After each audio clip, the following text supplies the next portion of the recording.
WWF Peru would consider a successful COP first if our national agenda is well advanced, meaning with ambitious commitments to reduce our emissions and mitigate them as well as adapt them.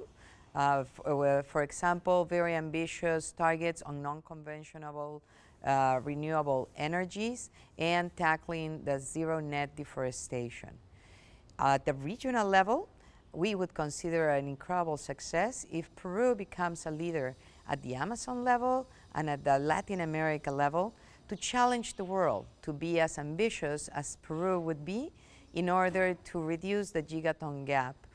And finally, it would be an incredible success if Peru can remove some of the obstacles that have blocked the negotiations for so many years, so that in 2015 in Paris, the agreement can be truly signed.